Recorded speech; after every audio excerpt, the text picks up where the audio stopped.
For 2023, I set myself the goal of drawing 150 pieces of art. I got to 146, which, is pretty good, but I like reaching my goals, and I think I just set myself a little too high for last year. So, for this year, I set myself the goal of 183. Luckily, to help with this higher goal, I have upgraded my drawing hands to be a bit faster. So, although the amount of paintings I need to do is more, the actual amount of time I spent on each picture was faster. Alright, but enough dilly-dallying, we have a lot of art we need to get through, so let's get going. Starting off with our first picture of the year is the New Year's celebration picture. But really, this one was meant for 2023, and I just posted it past midnight, so actually, pretend this one doesn't exist. Starting off with the real first picture of the year is Timeless Forest. This one was basically just a forest. Moving on to the next one, this is Past Your Wanderers. With this one, I tried something a little bit different. I kind of went with more simpler colors. It's mostly just orange and that bluish purple color. The shape design of it is a bit interesting because, it's not like your typical flat field. It has a lot of bumps and curves to it. It's almost a bit more abstract in a way, but at the same time, I don't feel like I quite took it far enough. I don't know, it's kind of in between styles, and I just don't feel like it works. Moving on to Midnight Heights, I again did something interesting because I'm really only using two main colors here. It's just pink and blue. And although I do feel like the contrast of these colors is a bit off, like if you look at the fireworks for example, they're very dim when really they should be quite bright. It's a bit messy overall, but one thing I do like about it are these watering can toasters. I still have absolutely no idea what they do, but they look cool. Next is Chalked Walkway, which I do kind of like because it has an interesting environment to it. It's kind of an interesting idea because it's like these chalk block things that look like they're pretty old and they might have like carvings in them. It's interesting, although again I feel like this one got a bit messy with the colors. Mainly that I don't know why I put blue in the top right corner of this image. Like, if you're making a painting and it's all orange, brown, and a little bit of green, don't make the right corner blue. This would have been such an easy mistake to avoid, but oh well, otherwise it's decent. This next one is some Teddy concept art, just some different poses that the character Teddy is in. If I could edit this one now, I would increase the brightness a bit. It's way too dark for some reason. Okay, so after that is Cave March, and this one is actually a remake of a very old one. I believe the original was like 2021 or something. I'll show it on screen whatever year it was from, but yeah, it's quite an old one. And so, while the improvement is definitely an improvement, I can still see many problems with it. Mainly that I again feel like the contrast is not quite right. I think it's a little bit muddy in a lot of areas. Actually, yeah, I think that word is exactly what the problem is with these early pictures of this year. They're all a little bit too muddy. Kind of like you want to have your bright spots and your dark spots, and then the spots in between don't really have much to them. And for some reason, I put a lot of weird little details in the parts in between. It makes it look muddy and it's just not working. Oh shoot, my first attempt at overcast lighting. I'm gonna come back to that later, but let's ignore that for now. And yeah, this is a grassy version of a noodle dragon. And even though they are part plant, I don't think it's good manners to pour water on their face. Here's a attempt at a watercolor style of chocolate. I actually want to get better at doing that watercolor style. I haven't tried it much. When I have, it hasn't really worked out well, but I actually used to use watercolor in real life, so I have some knowledge of how it works, and I really feel like I could get good at doing digital watercolor. One of the downsides of traveling is that at night you don't make any progress. You have to set up your tent and then you go to sleep. But what if you can make progress while you slept? Yeah, I like the idea for this one. Although I do feel like the colors again, they got muddy. This next one is called Bamboo Trail, and here is Teddy again. He's walking through this bamboo forest, and there appears to be some statues that, well, let's just say they've had a rocky time, and they may be a little bit stoned. Okay, and for this one, it seems like Teddy has now found a place to have a little tea break. Then after that, we have Catacombs Gem, and although it's a little hard to tell, this place is actually a really old abandoned subway station. No refunds. That's the name of this one. And the name of this next one is 4,548 stars.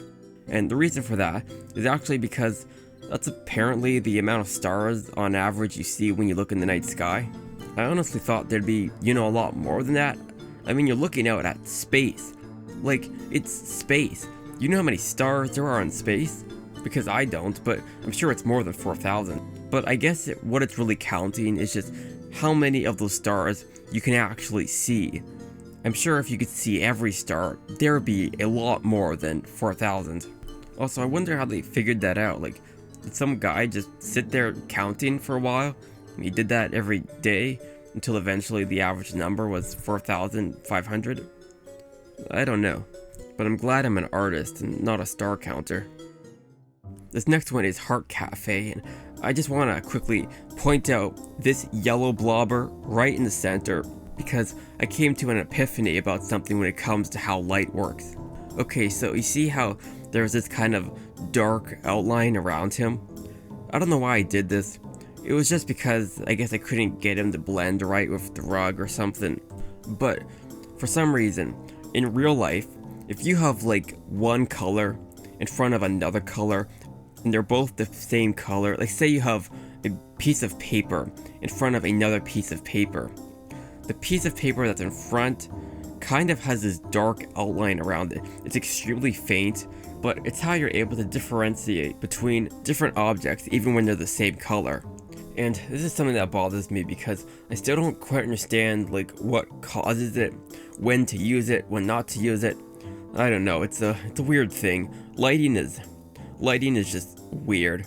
The more I learn about it, the more I realize I know nothing about it. Next up is Arena of Love. This was for Valentine's Day, and this is definitely something that I want to revisit this year. I mean, imagine how cool it'd be if instead of just buying boring chocolates and flowers, you actually got to fight people on Valentine's Day. That'd be so much better. Here's Cliffside Camping, and you may notice the tent is orange because that's probably Teddy's tent. And also, even though this tent is a bit of a weird version, people do camp on the side of cliffs. I really don't see the appeal in that. It just seems way too risky, but for this next one, I suddenly got inspired to do something with stilts, because I've never drawn stilts before. I feel like everyone needs to draw stilts at some point in their life. And if you haven't done that yet, I highly recommend making your 2025's New Year's resolution to draw stilts, and you'd better not fail that one. Oh shoot, it's the Jam Bandits. Yeah, these guys like making jam out of fruits and stuff they find on private property. Also, speaking of jam, and speaking of New Year's resolutions, one of my 2024 New Year's resolutions was to hide jam in every single picture I made. And while in the end, there were some that I'll get to that I wasn't able to put the jam in because they just didn't quite fit. I did do it with most of them. Good luck. Out of all the pictures I've shown so far, I feel like this one looks the best. I think the lighting, I don't know, I did the lighting a bit better of this one than I normally do. I don't feel like it looks too muddy. This one. Yeah, this one might look a little bit familiar. It's based off of that famous photo of lunch atop a skyscraper. Only with this one, the food is a little more, well, let's just say it probably wasn't what they were eating in the original photo. Oh, and here's some more of Teddy. Some different costumes for him. Surprised how many I did of Teddy this year. I don't remember doing that. Also, I just want to point out the Dreamcatcher Teddy costume, as this may look a little familiar once we get to the mountain theme. I like the fisheye lens perspective of this one, Recently I've slowed down on doing the fisheye lens thing because it's kind of a hard perspective to work with, but this one looks good. Also in the background there's Kinder and Pumpkinhead. You're going to be seeing more of these guys later on. And then this one kind of has this old vintage style to it. I've always really liked that kind of 1920s or so style with the warm faded reds and browns, and I mean also I just like the things too, like the honky tonk piano, gramophones, typewriters, the music, just all that old stuff. And here are the elevates. They're like some sort of elevator or mover thing, but they're also waterproof, and they seem like they might be able to move around a bit as they go up and down. I feel like if you were to use one of these things, there's a decent chance you'd fall off. Luckily there was water below, so that might not be that bad. Also, we're only on the 25th picture out of nearly 200, so I think I better speed this up a little bit. On the next one, we have this concept art for this kind of sushi inspired character. I actually quite like this one. Remember before how I was saying some of my art looked a little muddy? This one has no mud to it. Mud free for once. And then here's another sushi inspired character. Again, mud free. I like this guy. And here we have Kinder and Pumpkinhead again. And I mean, can you blame this guy? If you saw someone carrying cut up bits of something that was kind of related to you, I think you'd be nervous to sit next to them too. This one's called In the Desert at Night with Beans, and I think that pretty much sums up this picture. Alright, now it's St. Patrick's Day, and this is called Luck Finder, and they seem to be getting pretty close. And here's the second St. Patrick's Day one. I don't really know what sort of potion this is or what it does, if anything, but considering it has honey and milk in it, it probably tastes pretty good. Then again, I don't know what dragon milk tastes like, and I probably don't want to find out. And here's just some fruits and seeds. Don't think about the last two too much. Okay, now here's a different style I tried. These are some palcos. Different types of palcos for different areas. Like you got your grassy one, your cold one, your fall one, desert one, mountain one, and the ocean one. Oh, we're on to Easter already. That felt fast. Actually, I think St. Patrick's Day and Easter were fairly close this year. I remember that being a problem because I couldn't do as many Easter ones as I wanted there to be. Anyways, the height of the canvas for this one is higher than what I normally do, and this is actually the start of me making my pictures taller. I don't know why, but I kind of went from having really wide fisheye lens perspective pictures to very tall, more flat perspective ones, and that's kind of the phase that I'm in right now. Though I might start transitioning back to wider and more fisheye lens. We'll have to see. I do admit, I kind of miss doing the fisheye lens ones. Oh yeah, this one, decorating the moai. I really wish people would start doing this as an actual tradition for Easter. It'd be so cool to set up like a whole bunch of these little moai statues. They don't have to be like real stone, they could just be like plastic or something to look like stone. That'd be such a good tradition. And then you could even dress up the moai and stuff, like put a little top hat on them, little ribbon. It'd be like decorating a Christmas tree, but this time with like little outfits. I don't know, I wish people would start doing that. Actually, add that to your list of 2025 New Year's resolutions. You need to make a picture with stilts in it, and you need to set up these little moai statues for Easter. Go on, write it down, I'm waiting. Oh yeah, and now on to the egg list. I always like doing one of these egg lists every year. And for this year we have the plush egg, the milk egg, the bun egg, or bunny egg, the danger egg, kind of like a traffic cone, the platinum Fabergé egg, the wood egg, the capsule egg, sky egg, and the jam egg. And here we got In the Coop, kind of just a nice cozy Easter one. Also, I wonder what that book's about. Just different types of eggs, different types of Easter eggs perhaps. If there's a book about different types of Easter eggs, and that kind of suggests that maybe Easter eggs are something that could be documented and written down. Like there's only so many different types or something. I don't know. Imagine if that was a real thing though, like Easter eggs just started appearing around like April or something. Like imagine you're just in your garden or something and you find an egg hidden there, or maybe you're walking down the street and you trip because there's an egg in your way. That could actually be a problem. Like you always have to be conscious about the fact that there could be an egg anywhere. Like maybe you try to start your car but it won't go because there's an egg in your engine, or I think I'm getting distracted. Anyways, on to the next one. Oh yeah, and this is one of those hand crank cart things that you actually have to pump to make them move. I've never seen one of these things in real life before, but I've seen them a lot in Western related things, so I'm assuming they're real. Oh yeah, and this one was for the eclipse that happened this year. I wanted to do something a little bit weird since eclipses are they're kind of weird themselves. So, what do you think? Will they let him in? He seems a little suspicious. They might not. Personally, I wouldn't let anyone in who's naked except for black boots and a bow tie. Then again, these guys have carrots, so their standards might be different. And here's some different concepts for cows. They're all kind of based off of different flavors actually. Like you got your chocolate cow, strawberry cow, caramel cow, vanilla, mint, and goth. And this one was for Earth Day. Kind of just this little parade of little pot guys. The one in the front even has a little mud cake. Wonder if these guys eat mud. That'd be interesting. Do you think if you really sharpened the carrot, it would be enough to cut you?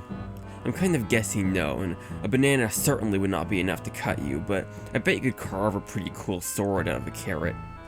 You know, this is probably both the best and worst place for a lemonade stand. Because on one hand, you know, it's all hot and dry, and you'd definitely be thirsty enough to want to buy some lemonade. But on the other hand, I don't really see why you'd be here in the first place. Though, I bet you'd be willing to pay a lot if you did make it here. So, although there's not many customers, you probably would make a lot of money per lemonade. And here's another one of that leafy dragon. You can really see how long he is in this one. You know, I bet he'd make a pretty good scarf or couch. I don't know if he would allow you to sit on him, but I mean, considering the other guy was fine with having water poured on his face, I imagine they are fairly gentle. As you might be able to guess from the name of this channel, I've always been a fan of boxes. There's so many different things you can do and make out of them. And so the idea of like having a whole place just made out of cardboard is something I had to do at some point. The only downside to this is that I imagine it would probably go moldy pretty quickly. Also, do you think they have fish in there? Maybe it's like cardboard fish. The fishy cardboard? I don't like this one. The perspective feels too off. Oh, okay. So this is the very first one of Mount Everwake, which you'll be seeing more of later on. And this one is called Parsimonious Ridge.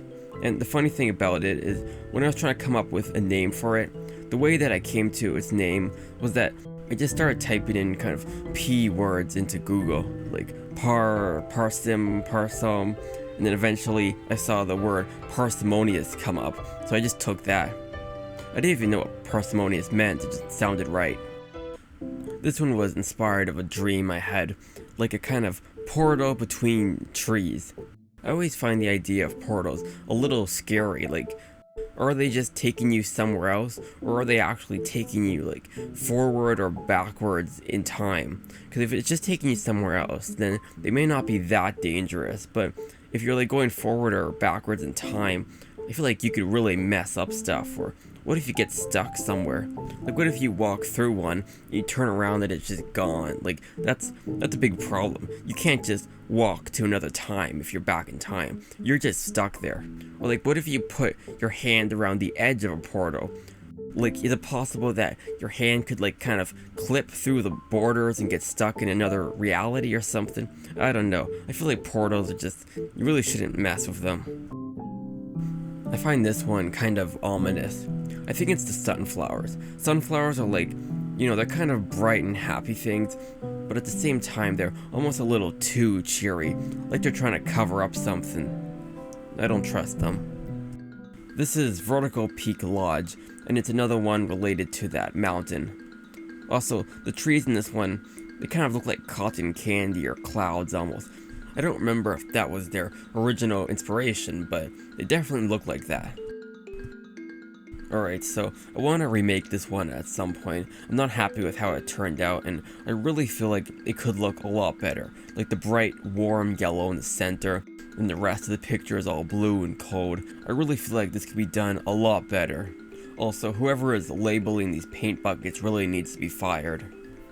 Remember that picture before with those, like, watering can toaster things? Well, there's another toastering can in this picture. Also, I think those guys are doing something a bit shady. Oh yeah, so something I want to do this year is rank like my top 3 or top 5 favorite pictures of the year, and I really feel like this could be a contender for one of them. This was a remake of one I did a long time ago, and I mean, you can really see the improvement. I mean, that other one was done, I forget what year, but maybe like 2020, 2021 or something. It was a long time ago, and it might even have been one of my very first ones I ever made digitally. It was quite an old one, so it makes sense that this remake would be a lot better, but even so, I think that this one is still kind of better than most of the ones I've done this year. Definitely a contender for top 3. There's always something a little bit creepy when you see a thing moving underneath the water, where you can't really make out any details about it, but you can just see its shadow slowly moving by. Even if that thing is really not that creepy or horrifying at all, it looks a lot creepier underwater. Like, you'll see what I mean in a few pictures, because I have a clearer one of that stingray thing. Yeah, so this is probably not the most helpful of signs. It's kind of hard to make it out, but that sign on the top says moon. You know, just in case you forgot. Alright, so for this one, I remember I just wanted to paint white water. That was the whole reason I did it. I just wanted to paint water that was very white looking. But now, of course, it raises the question, is this actually water, or is it milk? Or is it something even worse, like bits of rock that have rubbed off and kind of dyed it that white color? Probably best not to find out. Yeah, so here's the guy I was talking about, the manta ray thing. This one's called a pana ray, and as you can see, they're a lot less threatening when they're not underwater. What if watermelons grew in the side of walls?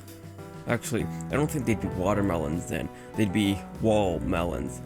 They'd probably still taste like watermelons, but maybe the idea of taking it from a wall would be a bit of a turn-off.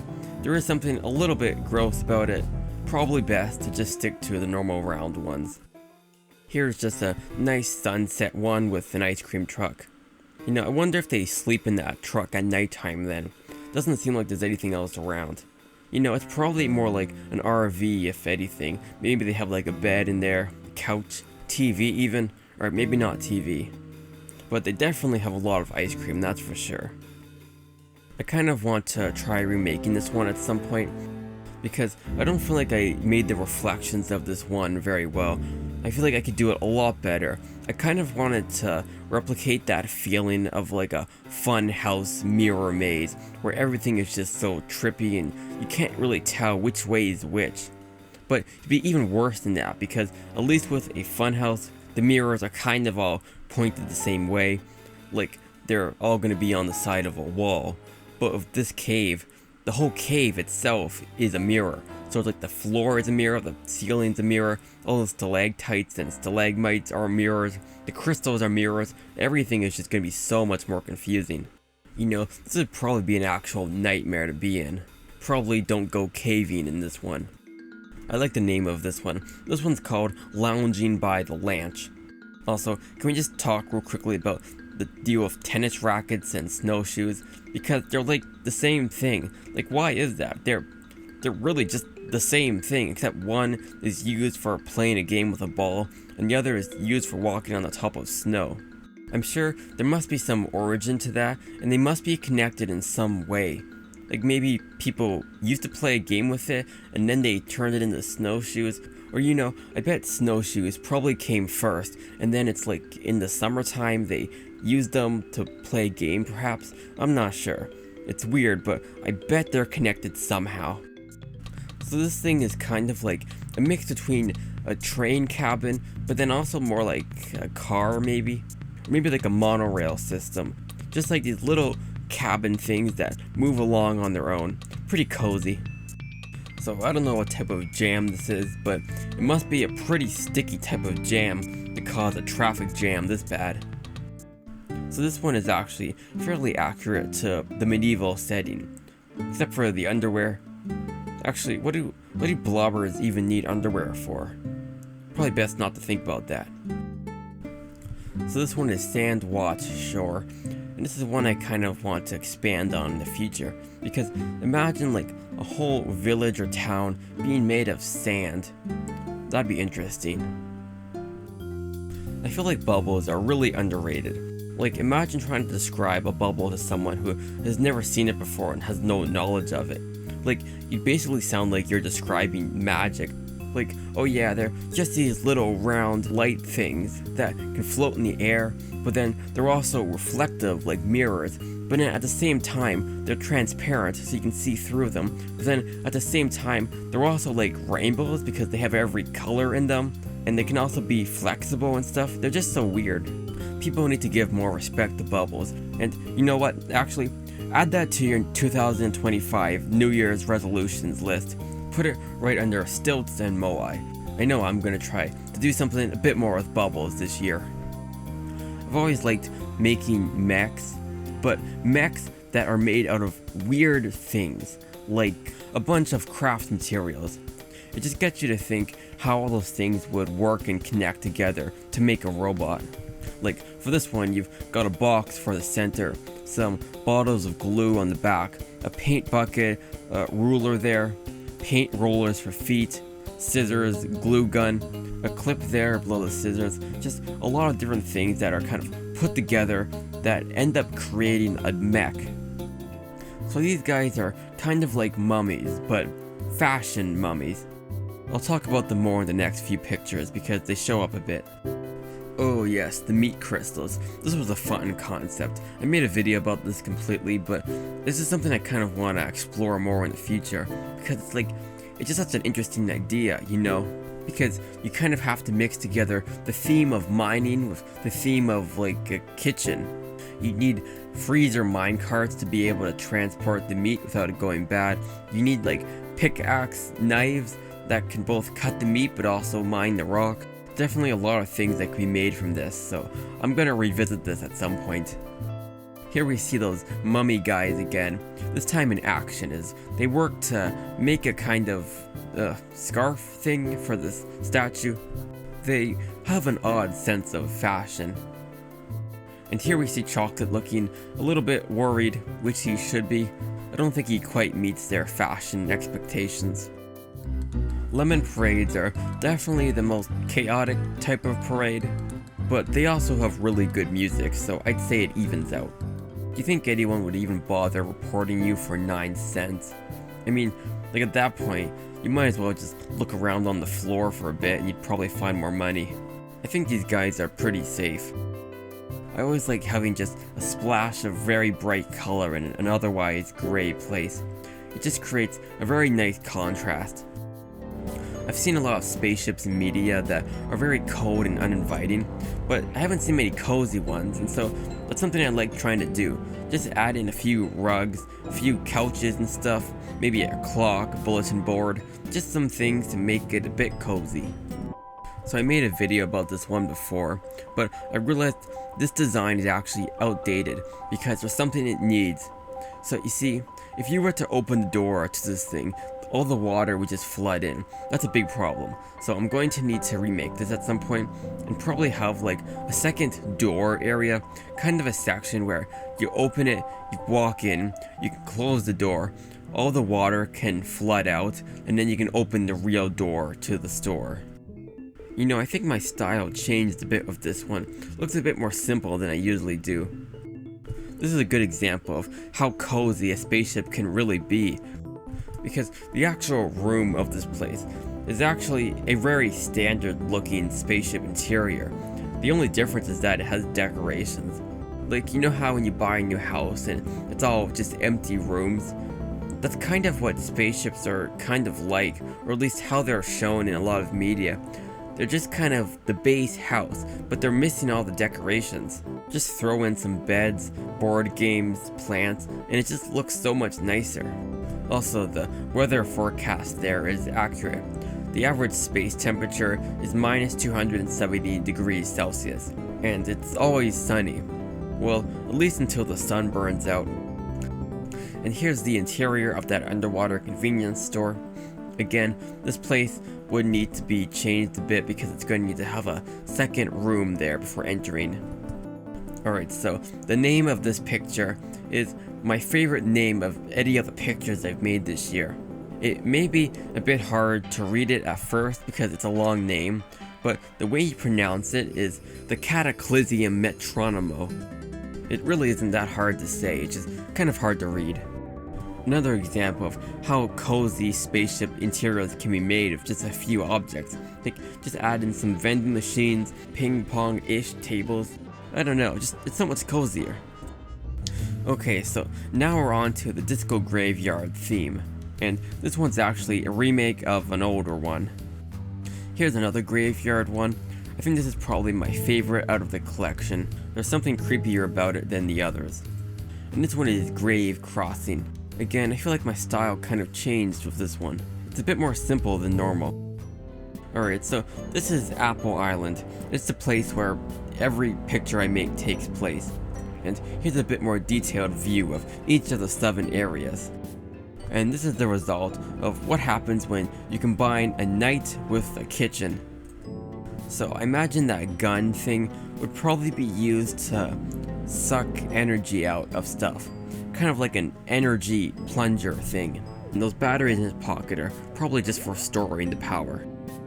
So this is part 1 out of a collection of 3 related to the steam pot, which is that steampunk pot thing in the sky. And as you may be able to tell, this is a character that also relates to that steam pot. And then finally, a door that relates to the steam pot. And then here's a door that also connects to it, except it no longer seems to be connected, which is probably not good. This one's called Midnight Rainbow, and surprisingly, there is actually a thing called a moon bow, but unfortunately, it's not nearly as vibrant as this. It's just kind of when you look at the moon and you can kind of see a very faint rainbow-ish color. So this one is called Attack of the Overly Enthusiastic Actor, and one of the posters in the background is actually a reference to a picture I made last year.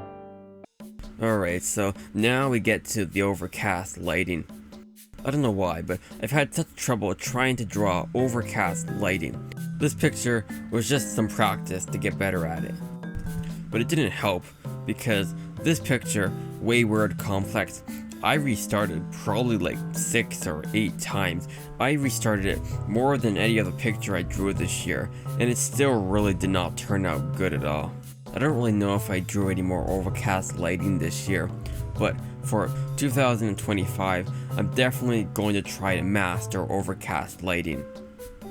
But anyways, let's talk about the interior of this complex, because actually, this place is a mall, or at least it used to be a mall. It doesn't seem like it's still open. After that, we have Aqua Lily March, and I really like the shape of those flower things. I don't know what they're called, but I've seen them before. They're always around like aquatic areas. Okay, so this is a good sign. This is the sketch collection which I made when I reached 100 pictures. It's basically just a kind of peek at some of the early sketches I do for characters. That thing on the far right is something I had from a dream and I absolutely hate him. This one's called Tree Peak because it's at the peak of the tree and also chocolate's peeking out of the tree. Also, can you imagine how cozy it would be to live in a tree? It's basically like living in a tower, except a natural, 100% organic, GMO-free tower. Here's another one that's part of the Disco Graveyard collection. It's the Disco Graveyard at night, or at least the trail to it. This is the actual graveyard itself at night.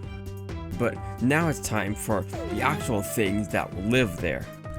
And the first one is this grave dancer. He's probably the most common type of life there. But then we have the DJ, who also seems to have these pet worm things. Well, I don't know if they're pets exactly, but they seem to work for him. And then we have the sound manager. He probably has a higher salary than the other ones, and is probably more in charge. And then we have what is probably their leader, the Discomancer. So it turns out there's a reason they use balls in pinball and not blocks. I feel like with the boomerangs, either you throw them and they don't come back, or they do come back and they like hit you in the face or something. Also, apparently boomerangs were originally made for hunting, which I guess makes sense considering how dangerous they can be, but I feel like they'd be such a hard weapon to use. Like, I feel like the chances of you killing an animal with one are equal to the chances of you killing yourself with one. Up next we have delivery, and this one's just a simple one of a blobber holding some boxes of tank biscuits, which are probably called that because of how hard they can get. Also, this one doesn't have any jam in it, which I believe may be the first jamless picture of the year. And continuing the theme of tank biscuits, we have the Cookie Scout tank. These are the guys that deliver the cookies, and as you can see, their tank is being pulled by a single blobber, so yeah, it probably takes them a while to deliver them, and that probably also explains why they can get so hard. Okay, now we're on to Inktober. This is something that happens every year, but this is the first year that I actually took part in it. It's also probably the last year I'll ever take part in it. I won't go into that in this video because I made an entire video about it. I also won't talk too much about these pictures since, again, they were all in that video, but the prompt for day 1 was backpack, so I gave Chocolate just a bigger backpack. Then on day 2 we have discover, where they are discovering a hidden trap door in the floor. I don't know why this guy actually needs a magnifying glass for this. Then for day 3 we have boots, which are like these suction cup boots that I guess are good for walking up vertical walls. Then on day 4 we have exotic, which is a toilet, probably just because, a toilet in a forest is kind of exotic if you think about it. Then on day 5 we have binoculars. I think that blobber is a little too small to be seeing anything.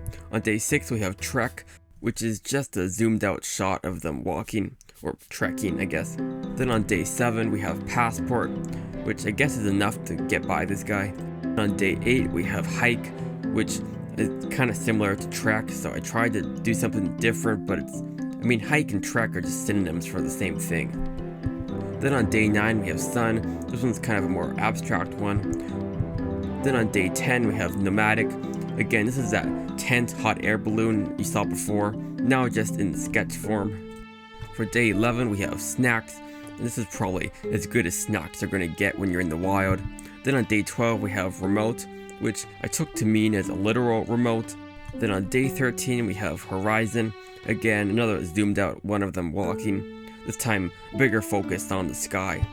Then on day 14 we have roam. This one's kind of like they're in the desert or something.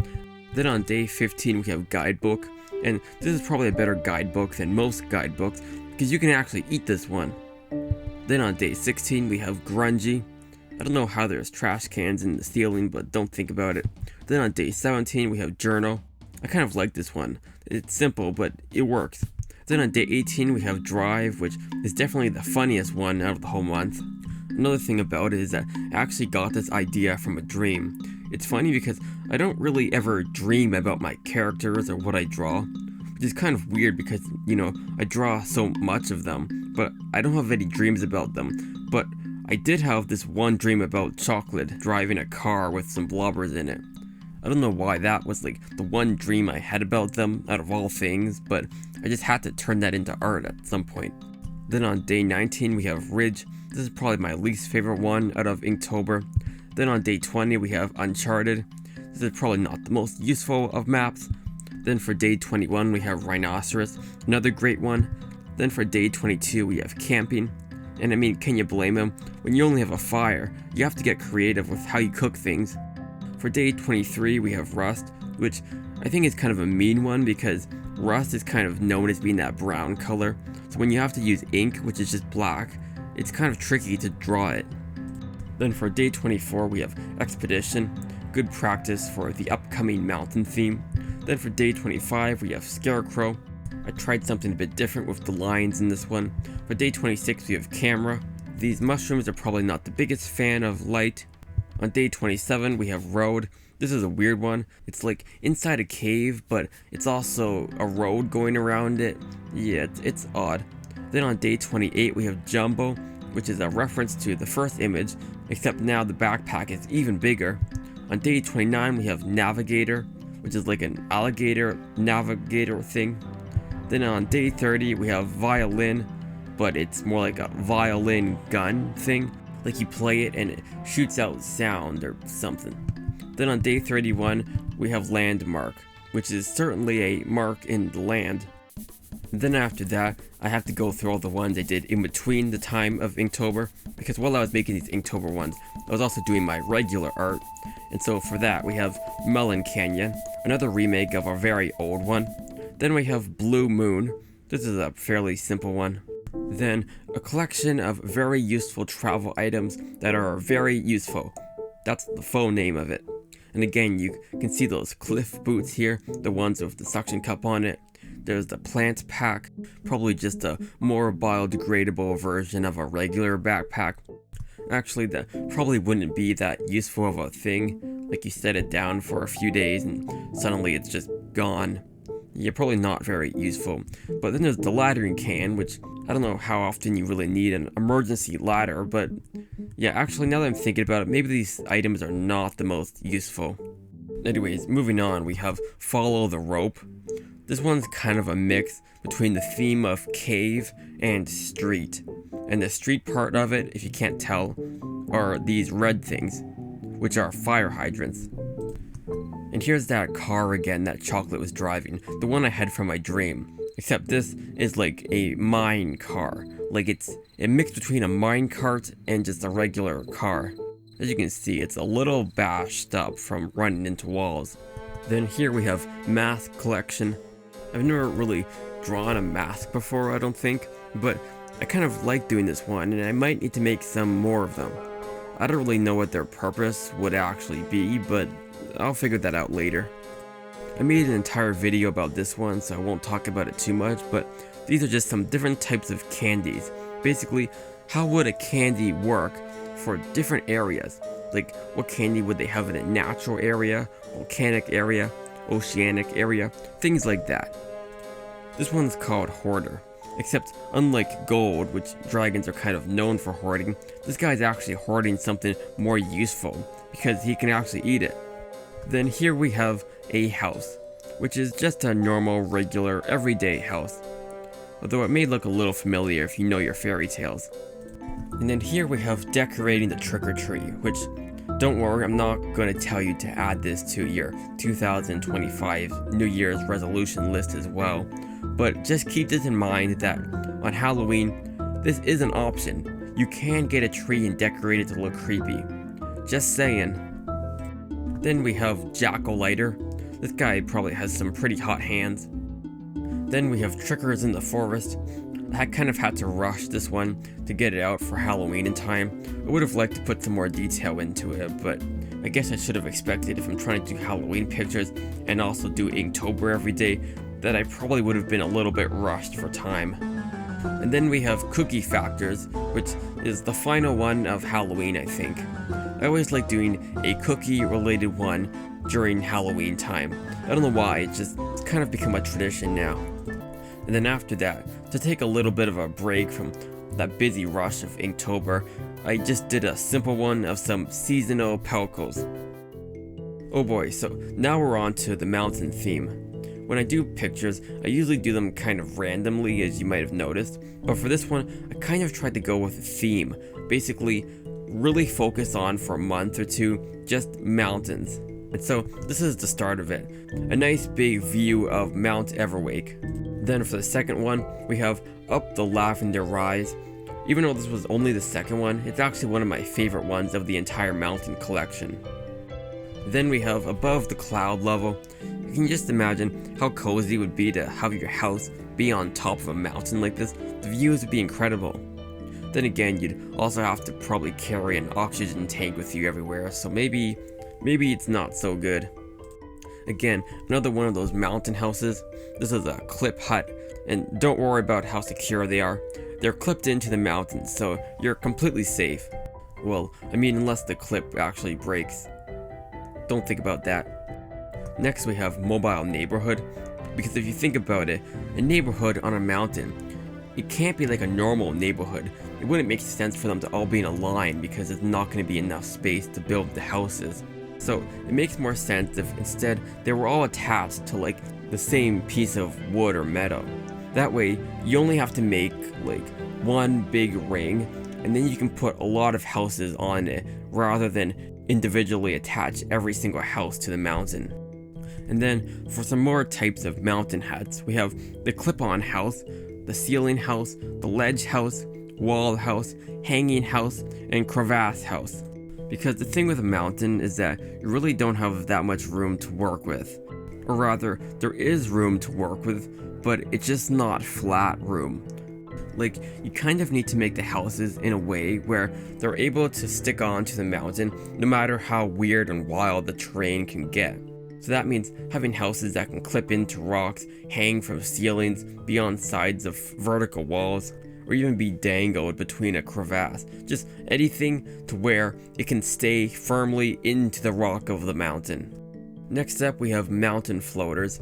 Unfortunately, I wasn't actually able to get around to doing a close-up version of the mountain floater, but you'll be seeing that guy next year. Next we have lantern ride, which is basically a gondola, but lantern. Next we have mountain camping, which again, even camping, if you think about it, would also not really work on a mountain. You kind of, again, need to be able to clip your tent into the rock somehow. It probably wouldn't make for the most enjoyable camping experience, but at least your tent won't fall off a cliff while you're sleeping. And now finally, we have an actual interior view of one of these clip huts. And as you can see, they're actually pretty cozy. Although something about it is that everything would actually have to be clipped or hooked into the side of the house to make sure it doesn't roll away when the house swings. And so that means everything, like even the books and the chairs, have to be hooked down some way. It'd be similar to how life would be if you just lived in a ship all the time, except it might be a little more extreme than that. Maybe like if you lived in a ship in constantly stormy weather. That's probably the closest to how it would be to live in one of these mountain huts. Then after that, we get around to the actual villagers that live in this area, which are the Amori. For their design, they're kind of like a mix between like an owl, hawk, and maybe like fox for their tail. Because if you think about it, in order for these guys to be able to live on a mountain, they're going to need to be able to grip it pretty well. So they kind of need those talons of a hawk. But then also, tails are really useful for balance, so it kind of makes sense that they have two tails for extra balance. And then because owls are kind of known as being wise, I can also see just owls fitting very well with a mountain. Like, I feel like there's just something about the peaks of mountains that are just kind of mystical, ethereal places. I don't know, I feel like an owl just fits very well with that. And then for some of the vegetables of the mountain, we have the internip and the rotato. I'm not going to talk about this too much because again, I have an entire video about vegetables. This is a creature design I came up with near the start of Blobby Adventures, but I haven't drawn them in a long time, so here's an update of them, although they really haven't changed at all. And then of course, for Thanksgiving, we have another nice, little, relaxing, peaceful Thanksgiving dinner. This one actually turned out pretty well. This may be somewhere in my top 3 pictures of the year. Actually, something funny is that this one also has a table in it. The other one I said that I thought might be my favorite one of the year also has a table in it. I seem to be really good at doing pictures with tables in them. Weird. And then here we have another Amori one, this time in dark gray. I imagine they can come in probably 3 different colors or so. Probably tan, gray, and dark gray. That way they kind of match the colors of the mountain and the snow of the mountain, but they're a little bit off so you can still make them out. Although, considering they're wearing bright magenta or blue cloaks, I don't think you're going to have much trouble spotting them. So I think for this one I actually didn't have any idea what I wanted to draw, so I just started throwing down some colors, then mixing them together until it turned into this. I don't usually use this method of painting since I usually have an idea of what I want to do, but It's a good way of making something when you just have no ideas in your head. One of my favorite pictures of last year was tracks in the snow, so for this year I remade it. This time it's weird tracks in the snow. And it's similar to the last year's one, but there's a few more characters in the window, and instead of footprints in the snow, it's like this weird trail thing. I kind of like the idea of turning this into another traditional picture I do each year, and just every time it just gets weirder and weirder. Here we have some more mountain veggies. This time, instead of just the internip and the rotato, we have the twister carrot, the dagger root, the solar beet, the cloud garlic, and the spring radish. Again, this is all part of that mountain vegetable video, so I'm not going to talk about what each one does, but go see that video, it's a good one. Then we have On the Edge. This may actually be the final mountain one I do of this year, I think. I forget if there's any more, but I think it's the last one. I'm kind of burnt out on the mountain theme for a bit. There's still a lot more I want to do with it, but I'll probably just have to pick it up in a few months or something.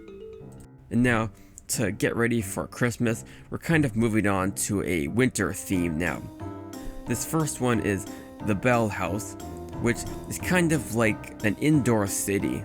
And if you really want to see what I mean by that, here's the next picture, which is the interior of that building. As you can see, it's a pretty big place. It's basically like a cozy wooden version of a mall. Also, I really struggled with making this one because I'm not used to making things feel really big, and also architecture is kind of a difficult thing, at least for me, so that's another thing I want to get good at doing this year. This one though, it turned out pretty good. As you may remember me saying before, earlier in this video, I wanted to work more on styles for 2025.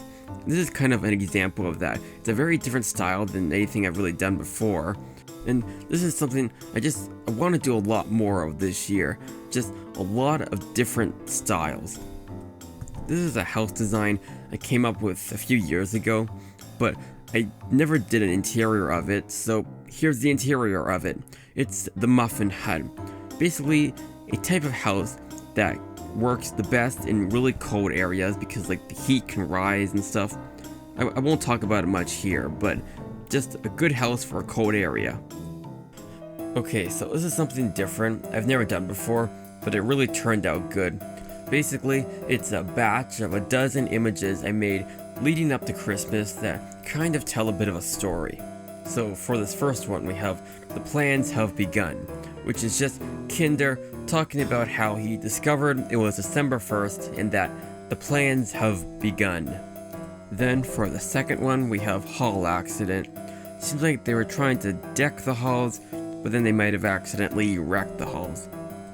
Then for the third one, we have Making the Bait, where it seems like Kinder may have accidentally somehow put soap in the first batch.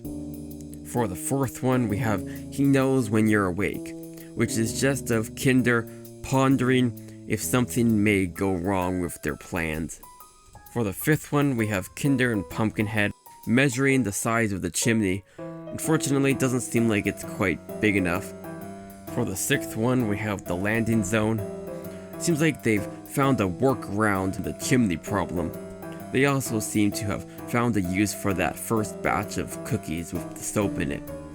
For the seventh one, we have camouflage, and I guess it is technically working, I guess. For the eighth one, we have break, because, after all the things Kinder and Pumpkinhead have been doing, of course they need a break. Then for the ninth one, we have base camp. Just ignore the bear traps.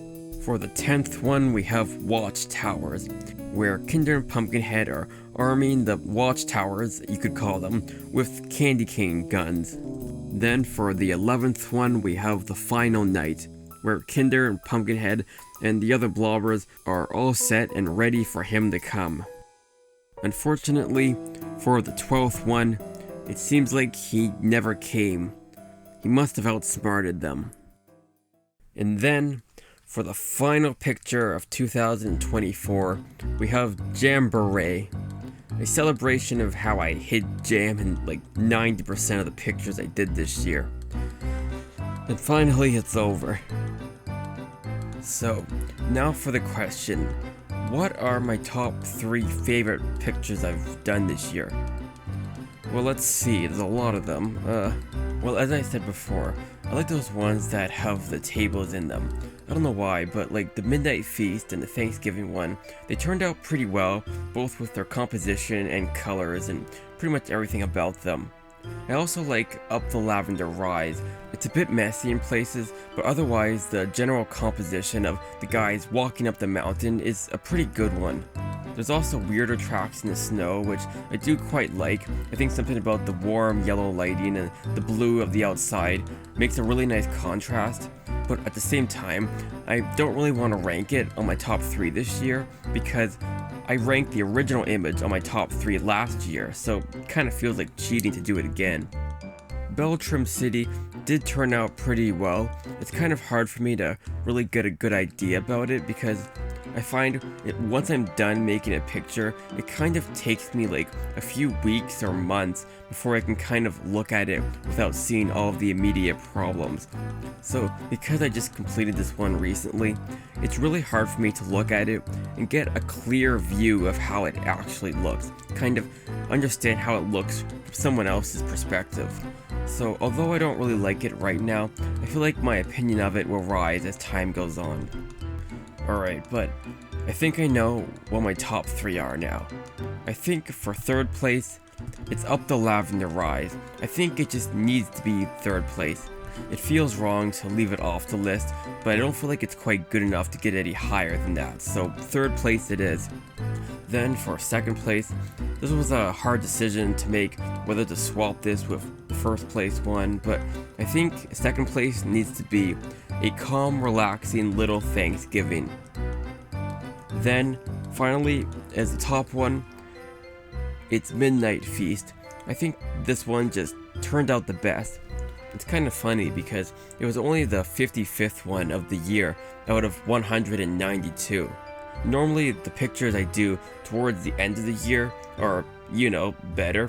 They get better as time goes on, so it's weird that I did such a good one so early on, but yeah, I think it needs to be that one. It just turned out the best with the composition, the perspective, the colors, basically everything about it is just, well, not the best, but compared to all of my other art I've done, I'd say it's the best out of those. The best for 2024.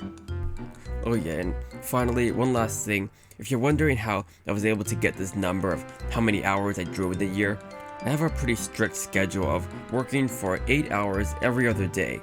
So if you add that all up for the whole year, you come to 1,464 hours. Give or take like 40 or so. And finally, I just thought of a New Year's resolution that I think I'm going to want to do this year. You don't have to do it if you don't want to. You don't have to add it to your list. But for me, I think I'm going to make sure I don't draw jam at all this year.